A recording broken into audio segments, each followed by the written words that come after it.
ఆదివాసీ ప్రాంతాలకు వాళ్ళను ఎవరైతే ఇన్ఫార్మర్లు అన్నటువంటి నెపం ఉన్నదో వాళ్ళని 20 మందిని కూడా పోలీసులు తమ అదుపులో ఉంచుకోవడంతో ఇక్కడ ఆదివాసీ గూడలలో కూడా మరింత ఆందోళన వ్యక్తమవుతుంది.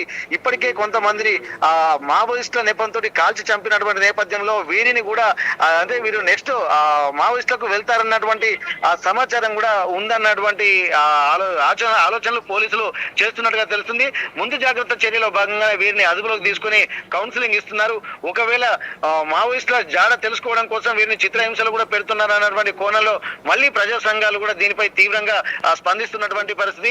ఏదేమైనప్పటికీ కూడా ఈ కర్రెగుట్ట ఆపరేషన్ ఇటు మావోయిస్టులకు సంబంధించి ఏరివేత లక్ష్యంగా ఇటు కేంద్ర ఛత్తీస్గఢ్ రాష్ట్ర ప్రభుత్వాలు ముందుకు వెళ్తున్నటువంటి క్రమంలో ఇక్కడ ఆదివాసీలు మాత్రం అనేక ఇబ్బందులు పడుతున్నటువంటి పరిస్థితి. నిన్నటికి నిన్న 20 మందిని అదుపులోకి తీసుకోవడం కూడా మావోయిస్టు వర్గాల్లో అలాగే ఆదివాసీ గూడల్లో మాత్రం కలకలం రేగుతుంది. అయితే ఇంతమంది దళ సభ్యులకి చావులకి కారణమవుతున్నటువంటి హెడ్మా కావచ్చు, అలాగే అగ్రనేత దామోదర్ కావచ్చు, వాళ్ళిద్దరూ ఎక్కడో బంకర్లో దాక్కున్నారన్నటువంటి సమాచారం కూడా అధికారుల వద్ద ఉన్నటువంటి సమాచారం అయితే అందుతోంది. వారిద్దరి పరిస్థితి ఏంటి? సెర్చ్ ఆపరేషన్ ఏ విధంగా ఉండబోతోంది వాళ్ళకి సంబంధించి?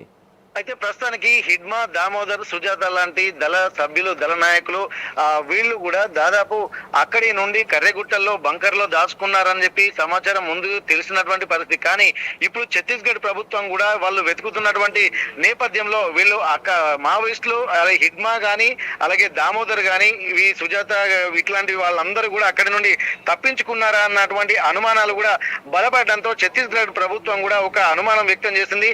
వీళ్ళు దాదాపు ఈ బంకర్ల నుండి అంటే ముందస్తు సమాచారం అంటే కర్రెగుట్టలో దాడులు చేస్తున్నారన్నటువంటి సమాచారం తెలుసుకుని ముందుగా అక్కడి నుంచి వెళ్ళిపోయారా అన్నటువంటి అనుమానాలు కనిపిస్తుంది. ఎందుకంటే 21 రోజులు కంటిన్యూగా కొనసాగుతున్నటువంటి నేపథ్యంలో మావోయిస్టుల జాడ అంటే అనుకున్నంత వీరు ఏదైతే ఎక్స్పెక్ట్ చేశారో కేంద్ర రాష్ట్ర బలగాలు మాత్రం అంత తీవ్ర స్థాయిలో మావోయిస్టులను పట్టుకోలేకపోయారన్నటువంటి ఆలోచన జరుగుతున్నాయి. కానీ మొన్న జరిగినటువంటి సంఘటన చూసినట్టయితే ఇప్పటికీ 22 మంది ఒకసారి మళ్ళీ ప్రభుత్వం అధికారికంగా ప్రకటించినటువంటి మరో 10 మంది మొత్తం 32 మంది ఇప్పటి వరకు హతమైనట్టుగా వీళ్ళు పోలీసు వర్గాలు చెప్తున్నాయి. దానికి సంబంధించి కూడా ఛత్తీస్గఢ్ అడవుల నుండి కూడా బీజాపూర్ ప్రభుత్వ ఆసుపత్రికి కూడా విపరీతంగా కంటిన్యూగా శవాలు మాత్రం వెళ్తున్నటువంటి పరిస్థితి కనిపిస్తుంది.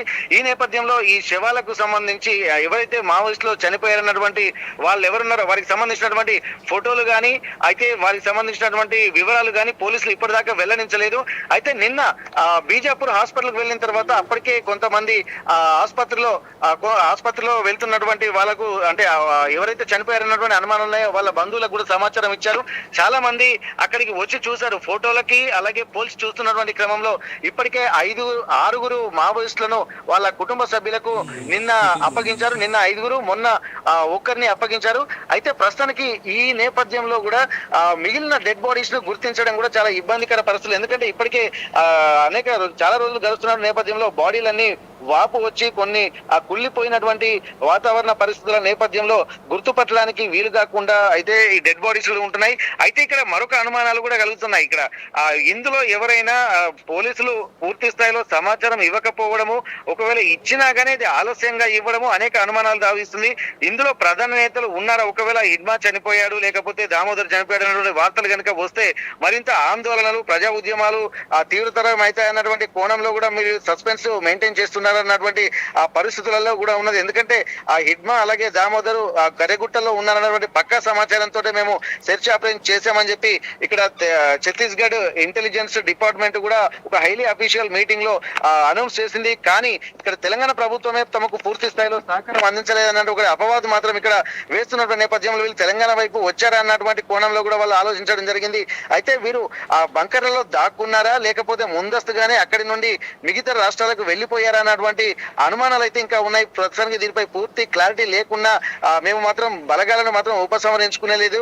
ఈ ఛత్తీస్గఢ్ అలాగే తెలంగాణ పరిసర ప్రాంతాల్లో ఉన్నటువంటి కర్రెగుట్టల్లో బేస్ క్యాంపులు ఏర్పాటు చేసి కంటిన్యూగా తాము పని కొనసాగిస్తూనే ఉంటాము. కర్రెగుట్టల్లో మళ్ళీ మావోయిస్టులు రాకుండా చూడాల్సినటువంటి పరిస్థితులు కల్పిస్తాము. బేస్ క్యాంపుల ద్వారా నిరంతర పర్యవేక్షణ ఉంటుంది. ఇక నుండి ఒకవేళ మళ్ళీ లోపలికి కూడా దండకారణ్యంలోకి మావోయిస్టులు ప్రవేశించకుండా తగు జాగ్రత్తలు తీసుకుంటామని చెప్పి ఇటు కేంద్ర ప్రభుత్వంతో పాటు ఛత్తీస్గఢ్ రాష్ట్ర ప్రభుత్వం కూడా అధికారికంగా ప్రకటించినటువంటి నేపథ్యంలో ఇక్కడ ప్రస్తుతం హిడ్మా అలాగే దామోదరు సుజాత వీళ్ళందరూ ఎక్కడికి వెళ్లారన్నటువంటి అనుమానాలు అయితే కలుగుతున్నాయి. ప్రస్తుతానికి ఒక పూర్తి స్థాయి సమాచారం అయితే ఇంకా రాలేదు. ఒకవేళ చనిపోయినటువంటి వాళ్ళలో ఉన్నారా లేదా అన్నటువంటి కోణంలో కూడా ఇక పౌర సంఘాలు కూడా అనుమానిస్తున్నటువంటి పరిస్థితి. మొన్న రీసెంట్ గా జరిగినటువంటి గ్రే హౌండ్స్ బలగాల కాల్పుల్లో మాత్రం 3 జవాన్లు మృతి చెందిన సమయంలో కూడా 8 మంది మావోయిస్టులు చనిపోయారన్నటువంటి ఒక వార్తలు వచ్చాయి. కానీ అధికారికంగా ధృవీకరించకపోవడంతో అది బూటకపు ఎన్కౌంటర్ అన్నటువంటి అనుమానాలు కూడా కలుగుతున్నాయి. అయితే ప్రస్తుతానికి ఒకవేళ ఎన్కౌంటర్ జరిగితే మిగిలిన 8 మందికి వరకు ఇప్పటివరకు సమాచారం లేదు. దానికి సంబంధించినటువంటి వివరాలను కూడా పోలీసులు బయట పెట్టలేదు. అయితే ఏం జరుగుతుందో అన్నటువంటి ఒక ఉత్కంఠ మాత్రం క్షణక్షణం కలుగుతూనే ఉంది.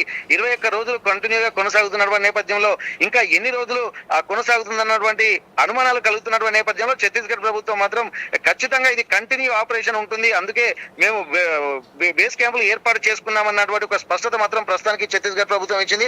అంటే దీన్ని బట్టి చూస్తే చర్చలకు తావు లేకుండా ఆ కర్రెగుట్టల ఆపరేషన్ మాత్రం కంటిన్యూగా కొనసాగుతుందే ఉన్నట్టు ఒక సంకేతాలు మాత్రం ఇటు ఛత్తీస్గఢ్ రాష్ట్ర ప్రభుత్వం ఇచ్చినటువంటి పరిస్థితి. Thank you Venkataratnam.